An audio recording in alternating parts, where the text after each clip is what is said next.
উম্মতের জন্য বলা আছে, এই উম্মতের মধ্যে আল্লাহ প্রেরণ করবেন প্রতি 100 বছরের মাথায় এমন সব মানুষদেরকে যারা উম্মতের হারিয়ে যাওয়া জিনিসগুলোকে রিনিউ করে দেবে। একটু খেয়াল করে শুনুন, আলেমরা সাম্রাজ্য হারিয়েছে 1924-এ তুরস্কে খেলাফতের পতনের মাধ্যমে। তাহলে এই হাদিস বলছে 100 বছরে ফেরত আসবে। আলেমদের হাতে 100 বছরে বিশ্ব সাম্রাজ্য ফেরত আসবে। আমি গুনতেছিলাম, বছর গুনতেছিলাম, ঠিক দেখলাম চান্দ্রবর্ষের 100 বর্ষ পূরণ হলো 2021-এ। সাথে সাথে 2021-এ আফগান আলেমদের হাতে ক্ষমতা চলে আসলো। অলৌকিক অলৌকিকভাবে, অকল্পনীয়ভাবে আসলো।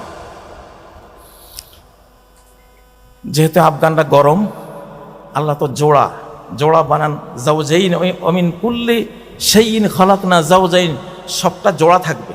ওরা তো গরম, তাহলে নরম একটা দেশেও আসবে ইসলামী খেলাফত।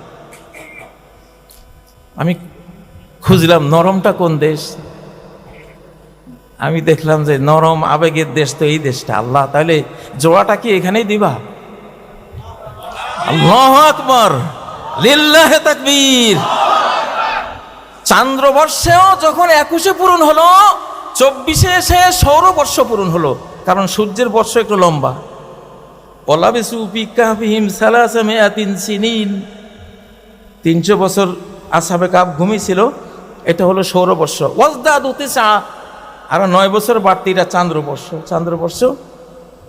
সৌর 300 বছরে চান্দ্র 309 বছর হয়ে যায়। 2024 যেদিন পূর্ণ হলো, 1924 থেকে 2024 সৌর 100 বছর পূর্ণ হলো, সাথে সাথে বাংলাদেশে নাজিল হয়েছে। এটা আপনারা মনে করুন না, আপনারা আমাদের ছাত্ররা 10 ভাগ অভ্যুত্থানের নেতৃত্ব দিয়েছে, 90 ভাগ আকাশ এর নিয়ন্ত্রণে ছিল। এটা আকাশের ঘোষণা। অতএব জালিমের দিন শেষ, আলিমের বাংলাদেশ। জালিমের দিন শেষ, আলিমের 7 মহাদেশ।